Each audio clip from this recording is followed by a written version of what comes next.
Hi guys. Well, like I said, I want to move this wood up to the boiler area. But in order to get to this wood here, I got to get this out of here. So I'm going to try to gnaw on this a little bit. Maybe just get it back to where I can get to this one, and by then I'll be wore out. Excuse me. Not sure. There's a bunch of little crap in here. It's getting crowded down here because I got poplar over there and poplar over there, and I wanted to get the poplar done and split and out of my hair just to get it to another place. But that just didn't happen. You know, things don't happen. Order of sequence. So the order of sequence today is kind of, well, this is what I got to do. So I'm going to get that done, and then I got a little rant. So, you know, stick around for the rant. It's kind of an interesting, well, to me it's interesting. Who knows? Back to the order of sequence. The smartest thing to do was probably clean up all the crap back here. Put that in all of its different ways. But that doesn't take much energy, okay? This over here takes energy and is going to physically wear me out. So what I'm going to do is I'm going to do that, okay, get wore out, and then on the easy stuff, I'll just be putting some of that crap away. So with that, I am going to go try to pick up a log, move up there. I got my 2 saws, and yes, they've been warmed up, and they're warmed up more than I am. So let me see what I get in the stick department. I think I'll get that one right there be a nice one to start with, I think.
That wasn't too bad, and we'll bring a few utensils over here. I'm going to leave the bigger saw here because I just don't need it right now.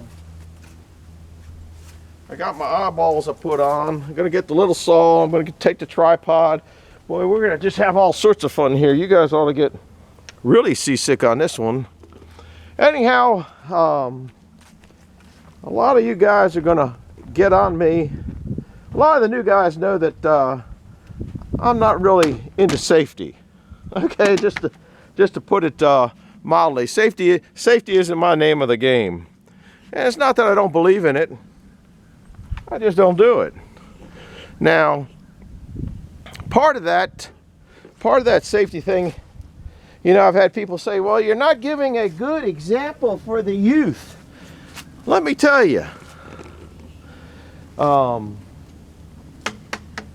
What percent of the youth out there, number one, what do you mean by youth? I'm dead on that. What do you mean by youth, okay? First of all, youth to me, might be 40 years old, okay? Because this old geezer's 72. So now if you're talking teenage youth, I don't think you're going to see a teenage youth doing this. I really don't see it. There might be, let's say 10% of the youth doing this, but other than that, you're not going to see it. And of that 10%, you know, I think only 1% are going to listen to a 72-year-old geezer saying he don't know what the hell he's doing. I ain't listening to him. You know, I've been trying to set examples here or show people how to do things for years, and nobody pays a bit of attention. I haven't seen but one person give something an idea that I had, and that was hard-working man. Heath and Rachel, they got that table, and they're using it and seem to like it. I don't know. Maybe they're just BSing me. I don't know. But like this, cheap, fast, and easy. Now, I might change this. I'm thinking about coming up, and I'm always changing things, so I don't think that's a bad idea. But another thing on the safety thing, you're not going to see me. I don't have chaps on. I don't have ear protection on. I'm already deaf, so it don't make any difference. What else? So don't even go there, guys. And as far as an example, kids are going to do what they want to do. They ain't going to listen to a 72-year-old geezer play with this. What else was I going to say? Oh, and another thing that I've preached. And everybody, the end thing right now, I guess whatever the end thing is, this is a 16-inch bar. Okay, why do I need a 28-inch bar, 24-inch bar for something this big? Makes no sense to me, guys. Absolutely no sense to me. When I bought this saw here, I bought the 16-inch bar, one of the shortest one, and back then the largest one you could get for this saw was 36-inch. So I have that, so when I get into the need for it, I need it. But they all think that if they watch different people, you don't have to bend over when you're cutting those low logs. Guys, most people that are doing firewood have a set of forks. Okay, why not cut off the forks? You're never going to plow dirt that way. Okay, you got a fraction of the cost of the chain, a fraction of the cost of the bar, a fraction of cost of time sharpening the chain. It makes no sense, and you don't have to bend over at all. So once again, who's doing that out there? There's a few out there doing it now that I see. Now, I don't know that they're doing it because of me, or they just kind of said, oh man, this works a heck of a lot better. So that's kind of my rant. Why I'm not trying to set examples for people. I'm letting you see how I do it, and maybe you'll realize, oh, that old geezer's got a pretty good method there. Or you might just sit back and go, that old geezer's full of crap. Either way, I don't care. But don't hit me up for not having earphones and not wearing chaps. If you want to wear chaps and you want ear protection and you want to wear eye goggles, I've been to the hospital a half a dozen times having stuff removed from my eyes. Every one of those times that I went to the hospital and had stuff removed from my eyes, I had safety eye protection on. The stuff would come in here and launch off my cheek and go into my eye. Now, mind you, it might have been better than going directly in my eye. I don't know. But for years, I used to grind metal all the time and never have safety glasses. And I can remember the first time I had to go to the hospital, the boss came in. Now, this is back in the 70s. Said, you ought to have some eye protection on. I said, well, I ain't got no eye protection. You know, that was a thing back then nobody had really to speak of. He got me some eye protection, and an hour later I was in the hospital having something removed from my eye. So that was kind of something I always remember. Anyhow, I'm going to saw this up and get it down to where I get to that down there. And if I need the bigger saw, I'll get the bigger saw. If I need the smaller saw, I'll use a smaller saw. I got to finish marking these now. This is maple. I don't really recall. I think this came from that storm damage area. You know, and just going down, marking there, I got some chunks and hunks. I have what I call chunks and hunks pile, but the new wood wrecks I got really work good at that. So the saw it's not in too bad a shape.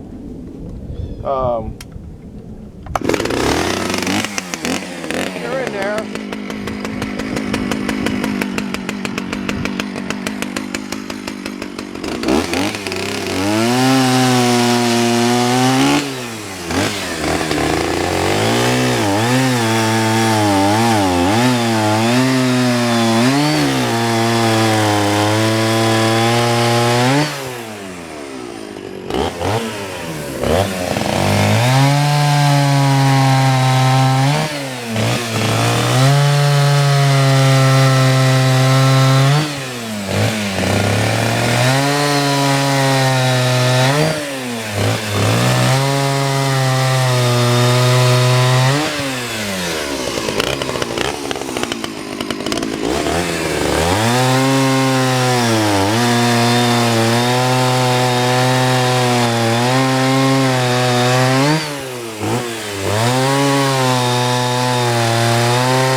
go see if I can't find another one. I should probably take that little one there. I don't like cutting little ones though. I think I'll see if I can't snag that one out of the pile. I think I'll bring this back here. Now see, normally I'll come in with the next log and push all these up, but I don't think I got room for that right now. And I had a lot of rollers there. I think I better, probably best just move them out of the way.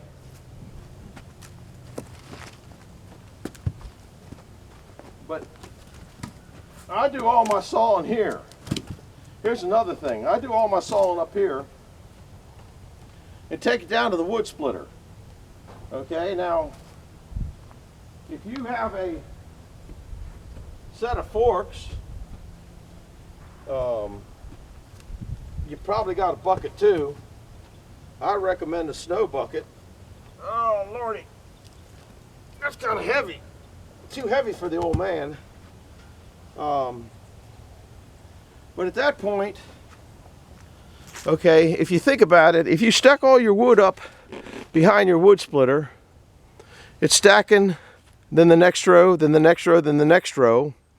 Every time you finish your front row, you got one extra step times 30 pieces of wood. Plus you probably had to go around to the log lift and come back.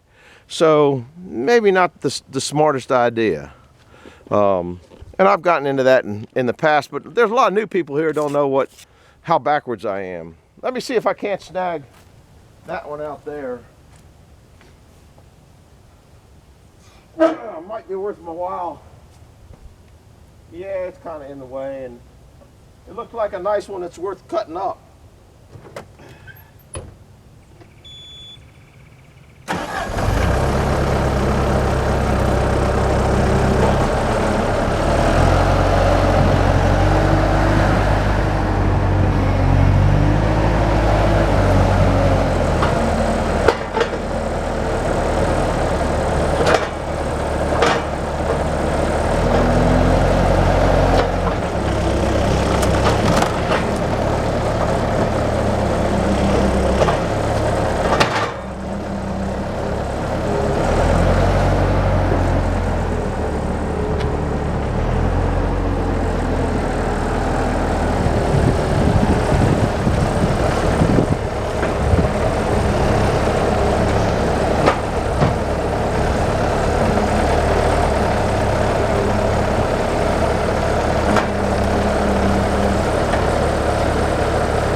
Now this particular log, which ain't no gem, I might have to put my turtles in there. Yeah, that'd be all right. But this is a crappy end up here. Oh, I guess I showed you from the wrong place. Kind of a awkward end on here, so I'm gonna start marking from that way and work this way, because this will all just go into chunks and hunks if it doesn't work out equal. And I didn't really get it on the forks, particularly the way I like it, but I think I'll live. And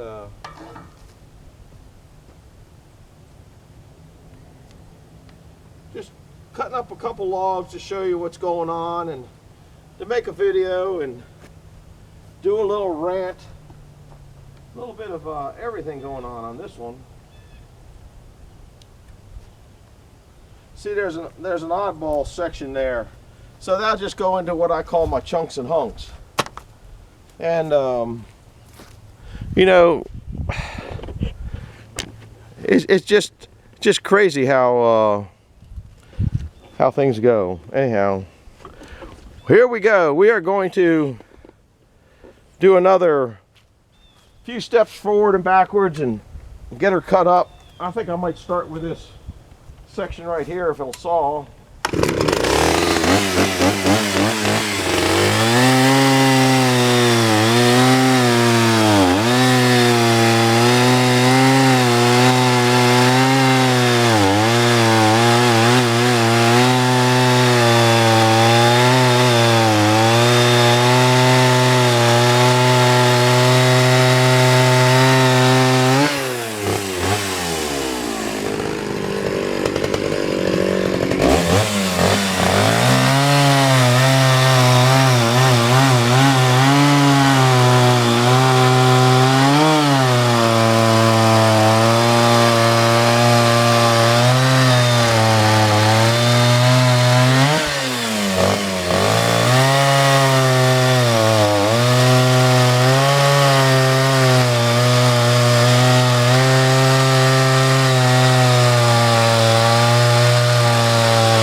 old switch in that old saw don't work anymore, so it don't take long. Doesn't take too long to cut up a thing of wood. I am going to go get the big one because I know it's in the way, and then I'm going to go over there and get the bigger saw. Let's see what we can get done here.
Guys, that's an ugly log.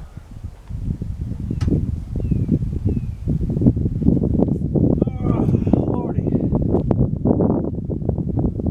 That's just a nasty, ugly log. It's got a little bit of any kind of crap that you can see on it. I am going to come over here and get a couple turtles to put on there. So, oh man, even the bottom looks bad. I can't find any of my other turtles. Uh-oh. Oh, here's a couple.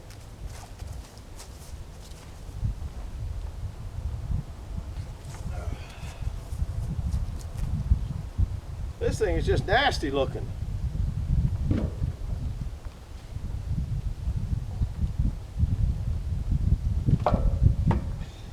So maybe I'll put that in the title a little bit. Ranting and raving and nasty logs and all sorts of goofy stuff. The other end, I'll have to take you off the stand down the other end. Oh, I lost my crayon. Doesn't take me long to lose stuff. There it is, underneath the chainsaw. Well, that's the proper place to hide it.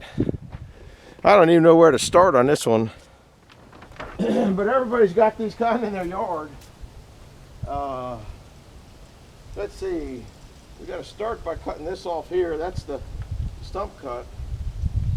Oh, this is a wood. This particular log is one that a tree service gave me. That's where this one comes from. And I think I'll cut this long way. You guys know, even on the sawmill, I don't like real ugliness. Now I'll just go in the chunks of bones. There's a turtle.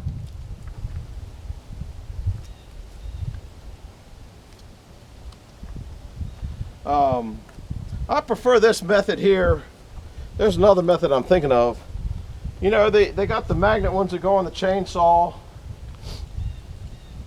and you're walking up and down your log with a running chainsaw marking it, which is all right if you want to do. That'd be a good time to warm it up, I guess. But that just doesn't hit my buy button. Then there's the laser one. Well, the laser one has got to go at an angle. That's all it is to it. It's got to go to an angle. So if your tip's in an inch further, that's going to bring it in this way. If you're out a little bit further, you got that thing going on. So I'm not hip on that either. So let's see if this one will start off.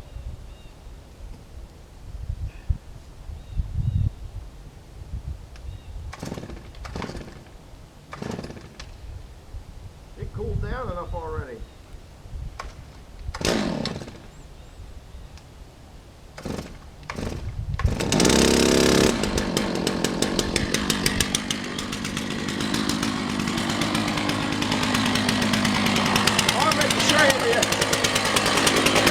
The ugliness down there. Let this warm up a little bit more again. Of course, we might run out of time. You know that, oh, it's raining. It's sprinkling. I see it on the lens here. Crap. We weren't supposed to do that till after dark. See that hang down part?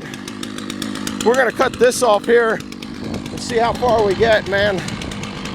I want to get that other wood up there, get it under roof where I can start working on it.